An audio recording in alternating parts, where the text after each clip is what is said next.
toma una forma de excepcionalidad en la trayectoria vital, la trayectoria de vida de las chicas, en la medida en que manifiesta un paso de la infancia hacia una etapa abierta a la edad adulta femenina. Hay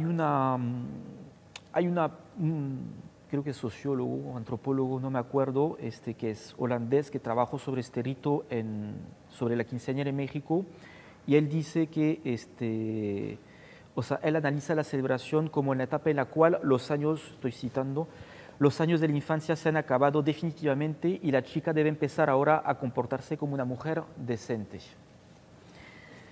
Entonces es obvio que a través de este rito la chica deja, al menos simbólicamente, la infancia para entrar en una fase biográfica en la cual el matrimonio y la vida como esposa y madre de familia ya se hacen como proyectos posibles. Bueno, se puede interpretar también esta ceremonia, como les reitero, en sus formas tradicionales, como un rito identitario de confirmación de pertenencia, porque significa la afiliación de la chica a su familia y es un aspecto que está particularmente reforzado por elección del lugar, que como les decía es el domicilio familiar. Y segundo, la presencia de personas que no forman parte de la familia, pero que están relacionadas con esta por vínculos de afinidad, muestran la inscripción de la chica ya en una comunidad más amplia también.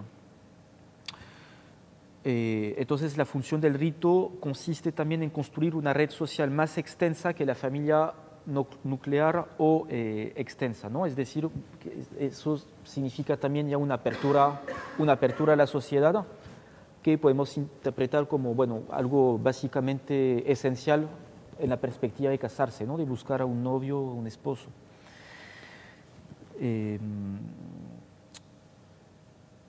Entonces las chicas a través de este rito ya entran en una edad, o sea, entran simbólicamente en una edad en la cual el matrimonio es factible.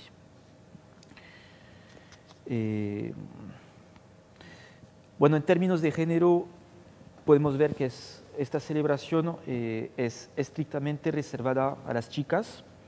Por lo tanto, establece una diferenciación bastante radical en términos de género en la medida en que los chicos no están concernidos por este tipo de rito.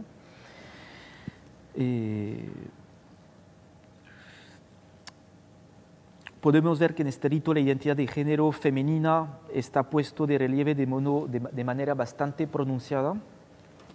El largo vestido de la chica, su peinado bastante convencional, con el cabello largo, muchas veces atado, el maquillaje delicado y respondiendo a ciertos criterios de belleza, el paso medido, la puesta en valor de su silueta, también el porte de joyas que llaman la atención del público, el uso de todos estos objetos o estas maneras de comportarse y también la manera de presentarse a la sociedad a partir de estos símbolos femeninos sirven también para romper con la infancia y confirman también la entrada de la chica en una edad nueva que remiten a la madurez, digamos, y digamos a un estatus de mujer adulta. Testimonio de una chica, un testimonio que he recogido de una chica de 24 años que se llama Sandra. Ella me contó lo siguiente: yo fui architradicional, tuve mi vestido largo, diseñado por mí, hecho a medida, peinado bonito, maquillaje ligero. Jugaba básquet y pese a lo poco femenino que eso significa para esos días, fui la quinceañera, nada masculina, sino por el contrario, totalmente en onda. Bajé por las escaleras, soplé velas, bailé con los hombres de mi familia, con mis amigos queridos y con el chico que me gustaba. No bebí, saludé a todos, bailé mucho y nunca comí.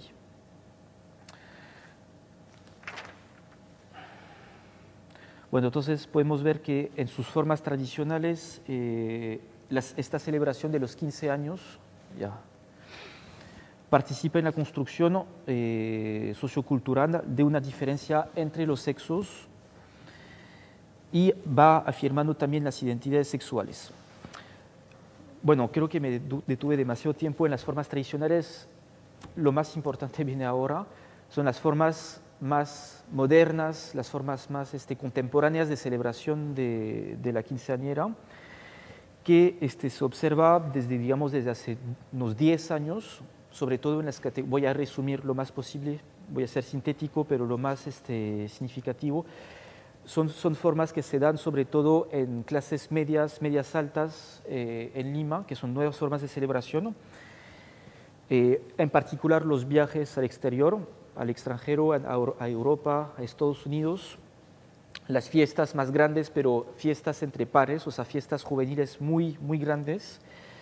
Y también otra práctica bastante reciente son las chicas que en vez de escoger una fiesta de tipo tradicional, escogen una operación cirúrgica del pecho, ¿no?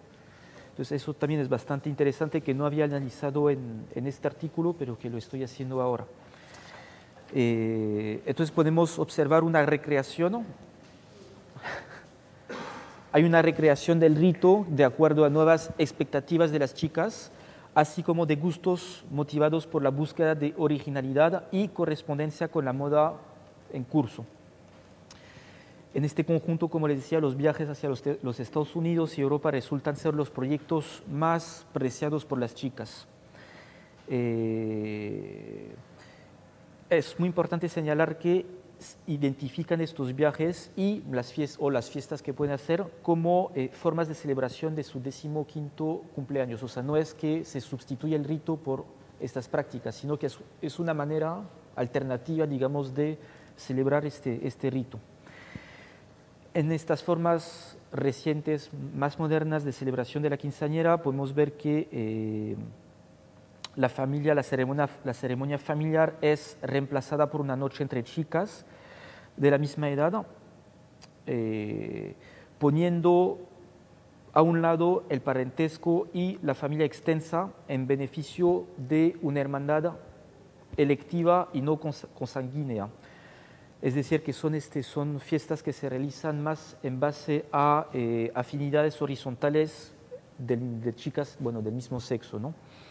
Entonces, el rol de los adultos y, bueno, más ampliamente de la familia está dejado por un lado. O sea, observamos un debilitamiento del rol de la familia, ¿no?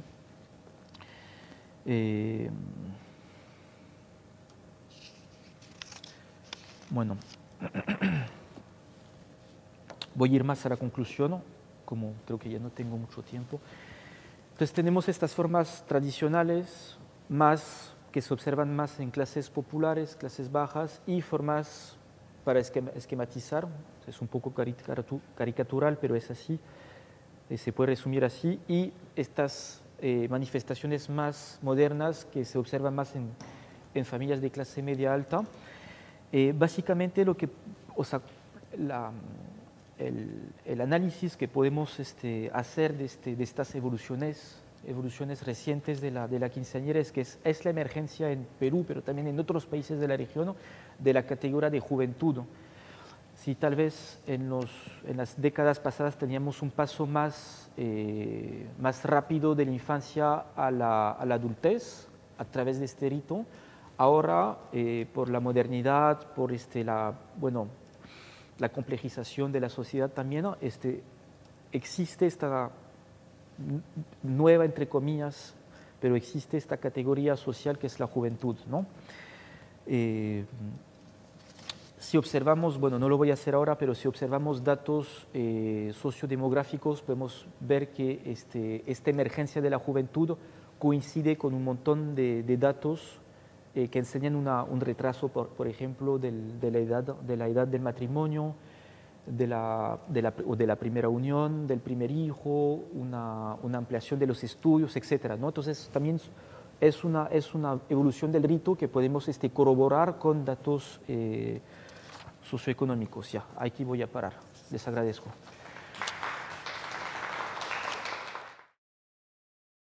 Bueno, buen día. El tema de hoy es masculinidad y sexualidad, uso de preservativos en adolescentes y jóvenes del sur de Quito, Ecuador. Ajá, la que sigue, por favor. Bueno, aquí la pregunta interesante es, a través del hábito de uso de preservativos, los jóvenes varones entrevistados del sur de Quito reconstruyen su masculinidad, es decir, Aquí lo que se está planteando es la relación de la variable masculinidad con el de uso de preservativos, y todo ha surgido a través de una inquietud de que, bueno, hay un alto índice de infectados de VIH, ¿no? Por lo tanto, aquí la primera hipótesis que se plantea es de que si se percibe o no como un derecho el uso de preservativo, porque incluso por ahí hubo algunos casos en los cuales se planteaba la posibilidad de que se veía como una opción, ¿no? Y bueno, la segunda hipótesis tiene que ver en el que, bueno, quienes han crecido a lo largo de su vida, en este caso adolescentes, en relación a un modelo de masculinidad hegemónico, pues no lo aceptaban, porque aquí lo que se veía era que veían amenazada su virilidad, en el sentido de que su argumento era de que el uso de preservativo disminuía el placer a la hora de tener una relación sexual, lo cual me pareció interesante, ¿no? Entonces, bueno, en base a esto los objetivos es explorar si el uso del preservativo se aprecia o no como un derecho, como lo mencioné anteriormente, y evidenciar si efectivamente el conocimiento de infecciones de transmisión sexual como el VIH influían en mayor o en menor grado para de ese modo determinar el uso del preservativo, ¿no? Entonces, bueno, el contexto es ese: un predominio de infecciones de transmisión sexual, ver una reflexión acerca de la reconstrucción de la concepción de masculinidad en relación a la virilidad, y una incidencia cambiante en las representaciones de género transmitidas por los medios masivos de comunicación, en los cuales, bueno, por medio de la televisión generalmente es como se ve de repente ese nuevo estereotipo, manera de ser hombre, ¿no? Y bueno, ahí lo que veíamos, el anterior por favor, en cuanto al dato estadístico que daba el INEC, era de que de 14.306, .876 jóvenes, bueno, el 30% estaban registrados como contagiados de una infección de transmisión sexual, lo cual, bueno, es interesante. Entonces, bueno, la metodología usada fueron las entrevistas semiestructuradas en una población de 43 jóvenes y adolescentes, ¿no? Algunos de ellos estudiantes de nivel secundaria, muy pocos de bachillerato, pero bueno, más adelante se van a mostrar resultados que fueron interesantes para este estudio, en los cuales, bueno, dentro de la metodología se usó la técnica del punto de saturación, es decir, cuando las respuestas empezaran a ser repetitivas, se iba a parar de hacer entrevistas, pues para no estar redundando en lo mismo, ¿no? Lo mismo que la narrativa autobiográfica, la cual fue muy interesante, pero cabe aclarar aquí que lo que se recopilaron fueron percepciones, ¿no?, sobre casos hipotéticos, no tanto cuestiones ya de vida personal como de si lo has usado o ya lo hiciste, ¿no?, porque tampoco se trataba de que las fuentes se sintieran cohibidas, sintiéndose como de que yo estaba entrometiéndome en su vida, ¿no?, personal. Muy bien, entonces, bueno, dentro de los hallazgos que encontramos fueron tres tipos de masculinidad. El primero, que tiene que ver con una dominante y asimismo con una sexualidad del mismo tipo, en la cual, bueno, en el caso de la masculinidad se detectó, como ustedes pueden ver en la lámina, pues lo que predominaba era el miedo, en este caso a mostrar las emociones, porque, bueno, finalmente pues se les educó en el sentido de que les decían: es que tú como hombre no debes de llorar, tú no debes de mostrar tus emociones, no debes de ser atento, es decir, no debes de ser afectivo.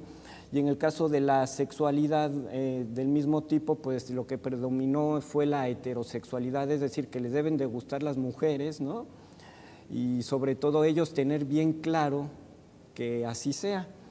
En el caso de la masculinidad híbrida, bueno, aquí vemos que la expresión de las emociones tiene cabida, pero sin embargo, pues todavía tiene cierta resistencia en el caso de estos jóvenes, ¿no?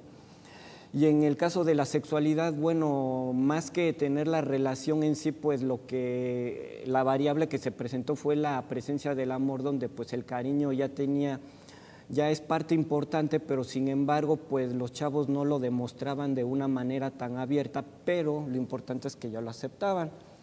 En el caso de la masculinidad moderna y una sexualidad que clasificamos como abiertamente aceptada, bueno, se puede ver en el caso de la masculinidad que los jóvenes pues ya de una manera muy abierta decían que para ellos era muy, muy importante el poder expresar emociones, ¿no?, como cuestión dentro de su manera de ser hombre y también incluso hasta por salud mental, ¿no? Porque pues no se sentían cómodos reproduciendo el estereotipo tradicional.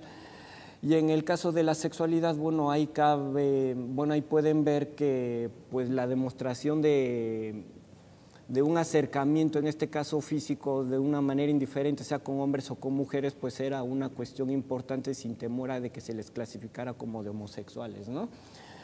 En cuanto a la percepción y hábitos de uso de preservativos, bueno, la paternidad fue una dimensión muy importante para ver en este caso qué tanto compromiso había dentro del tema de la salud reproductiva, porque dentro de la paternidad se clasificaron o se encontraron a lo largo de las entrevistas 3 tipos de masculinidad. En este caso, la que tiene que ver con una responsabilidad, es decir, ellos lo están basando en cuanto a la edad.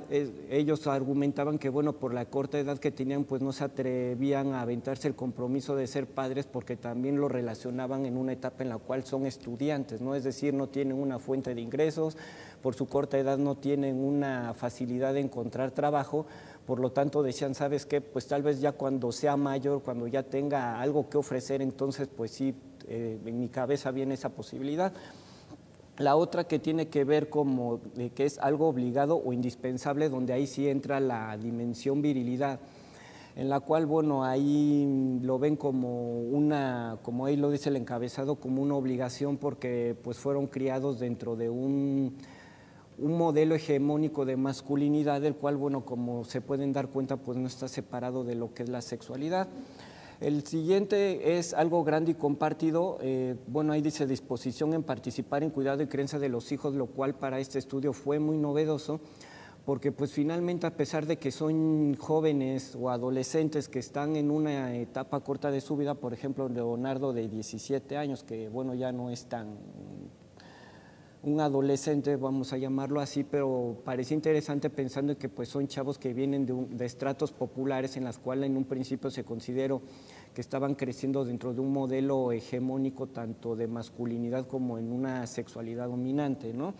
Entonces, bueno, ahí sí se ve un avance en el imaginario social de cada uno de ellos y, bueno, de las conclusiones que se pueden presentar es de que el preservativo se aprecia como un derecho porque, bueno, en base a lo que se comentaba anteriormente, por el conocimiento que se tiene del predominio de infecciones de transmisión sexual, o sea, más que verlo como una obligación, se le ve como un derecho, porque decían, bueno, es que si bien es cierto yo no tengo un acceso a tantos servicios de salud, bueno, los medios de comunicación en cuanto a la difusión de información sí han influido para que estos jóvenes tomen conciencia y digan, sabes que yo tengo derecho a cuidar no solamente la salud propia, sino incluso la de mi pareja, ¿no? Y asimismo, bueno, también se presentaron digamos 3 escenarios, uno en el cual pensaban que el preservativo era para evitar el contagio de infecciones, el otro era para evitar embarazos no planeados, y el otro caso era donde se combinaban los dos, aunque bueno, el orden de las variables dependía, pero se tomaban en cuenta, entonces eso fue muy interesante. Y el otro fue que, bueno, en general el conocimiento de infecciones de transmisión sexual influyen bastante, lo cual la dimensión paternidad fue un factor importante para medir ese compromiso que tienen en salud reproductiva y también en materia de sexualidad, lo cual nos hace ver que los jóvenes tienen acceso a la información a pesar de que, bueno, la información sobre sexualidad está muy tergiversada por ese acceso que tienen tanto en internet como en revistas de lo que es la pornografía, que bueno, muestra ciertas cosas, pero cabe decir que la sexualidad no se encasilla solamente en un acto sexual, ¿no? Entonces, bueno, de mi parte en cuanto a la ponencia o de nuestra parte sería todo. Ya si quieren información adicional o tienen dudas, bueno, más adelante cuando termine la ronda, ¿no? Muchas gracias. Buenos días, mi nombre es Camila Vega. Yo voy a presentar hoy día lo que llevo de mi tesis de grado. Estoy terminando ya la carrera en la Universidad de Chile y esta tesis es parte de un proyecto Fondesit sobre transiciones a la vida adulta. Tiene un cruce de temas de generaciones y el tema del cambio social.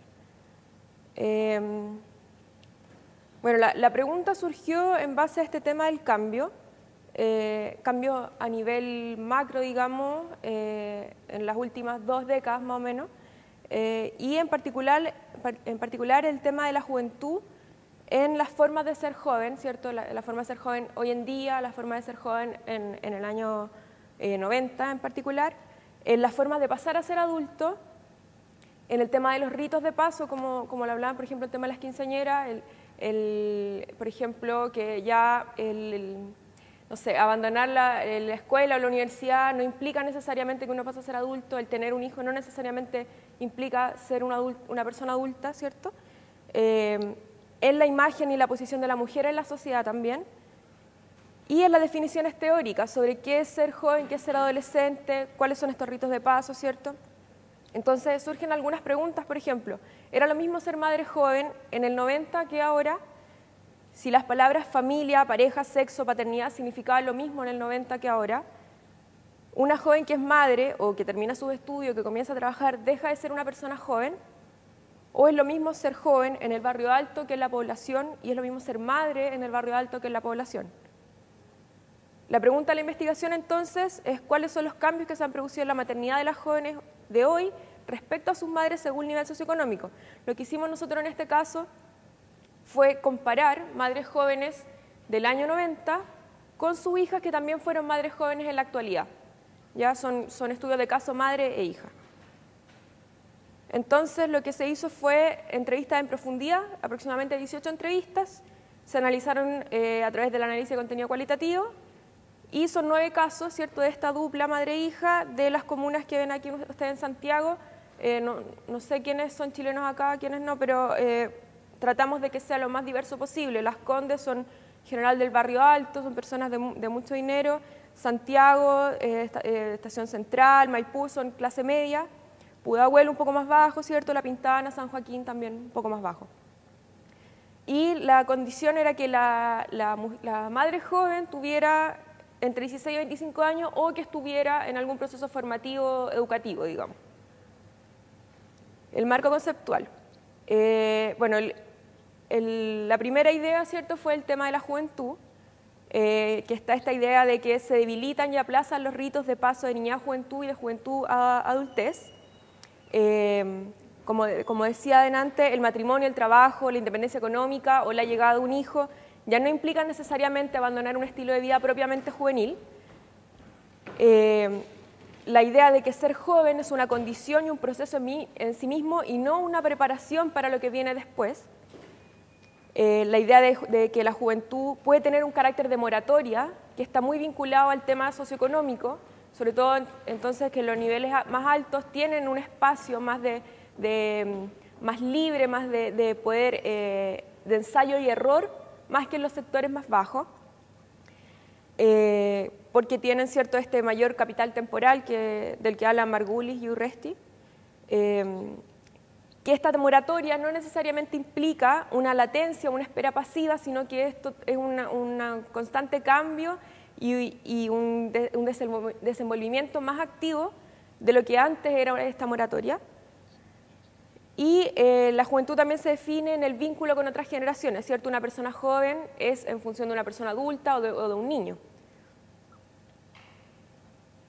Luego está el concepto de generación, que ahí me basé más que nada en lo que plantea Lecardi, que tiene que ver con que la generación es esta unión entre un tiempo histórico y un tiempo biográfico, que generan ciertos cambios sociales y una cierta actitud de la época. La generación de nosotros no es la misma que hace 20 años o hace 40. Una generación, ¿cierto?, comparte procesos históricos y asisten a los hechos que provocan ciertas rupturas en los tiempos sociales. Y de aquí yo tomé 3 conceptos principales, que son los que utilicé bastante en el resto del estudio, que son el tema de la conciencia generacional, que tiene que ver con la crítica que puede hacer la generación actual respecto a las generaciones anteriores y en ese sentido las rupturas que pueden hacer. Las transmisiones generacionales, que están muy vinculadas con lo que yo hice de este tema genealógico, ¿cierto?, de transmisión madre a hija, y sobre todo en lo que vamos a ver más adelante en temas de maternidad y en temas de crianza, y el tema de la genealogía femenina, que tiene que ver con la conexión que hay entre dos generaciones consecutivas de mujeres en una familia y que tiene mucho que ver con lo anterior, ¿cierto?, con las transmisiones y con las rupturas. Luego el concepto de familia, que ahí tomé mayormente lo de Bourdieu. ¿Cierto? Bueno, la familia opera, ¿cierto?, como este esquema clasificatorio que implica sentidos de pertenencia a un grupo particular, implica lógicas de solidaridad, dedicación, afectos entre las diversas generaciones de una familia. Funciona como una institución, ¿cierto?, la familia, gran institución, con sus propios ritos que intentan unificar el grupo familiar, donde lo relacional, ¿cierto?, la posición de uno depende